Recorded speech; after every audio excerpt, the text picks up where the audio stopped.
BJP के रुकने parliament Arvind Dharmapuri ने कहा है कि वजीर आईटी तारक रामाराव को ये इल्म है कि मोदी हुकूमत में 28 वज़रा ओबीसी, एससी और एसटी हैं।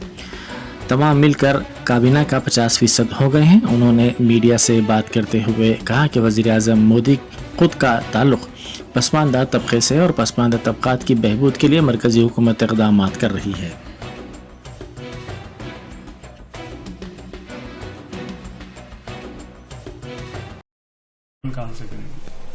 केटीआर को इतनी अक्ल होनी चाहिए कि मोदी जी के सरकार में 25 से 30 के बीच में लगभग 28 लोग ओबीसी मिनिस्टर है। एससी, एसटी, ओबीसी सब मिलकर मोर देन 50% है और महिलाओं का संख्या भी 12 के आसपास है। बीसी कमीशन को कॉन्स्टिट्यूशनल स्टेटस डीएसओ पार्टी भारतीय जनता पार्टी है और मोदी जी के नेतृत्व में ये हुआ है। आज मोदी जी खुद एक बैकवर्ड क्लास कम्युनिटी से आते हैं। आप आपके पिताजी से पहले पूछिए कि दलित चीफ मिनिस्टर कहां गया। आने वाले टाइम में भी कम से कम दलित चीफ मिनिस्टर बनाएंगे या केसीआर के बाद उनके बेटे, उसके बाद उनके बेटे, यही रहेगा आपका राजनीति।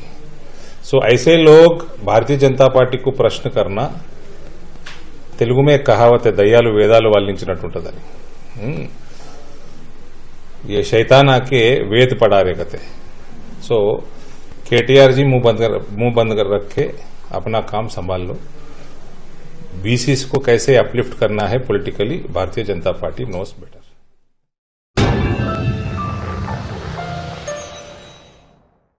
Germanton super speciality hospital, doctor Mir Jawad Zar Khan, senior experienced orthopaedic surgeon, bone fracture, joint replacement, hip replacement और स्पाइन सर्जरी कामयाबी से अंजाम दे रहे हैं। इसके अलावा neurosurgery, cardiology, gynaecology, dental, general medicine, dialysis और फिजियोथेरेपी जैसे शोबाजात में इंतहाई कामयाबी के साथ वाजबी फीस में इलाज किया जा रहा है। शेयरिंग और प्राइवेट रूम्स, अस्पताल में 24 घंटे MRI, CT scan, 2D digital x-ray, ultrasound, operation theatre, ICU और लैब की सहूलत दस्तयाब है। आपकी उम्मीदों के ऐन मुताबिक Germanton super speciality hospital, pillar number 150, Attapur, Hyderabad.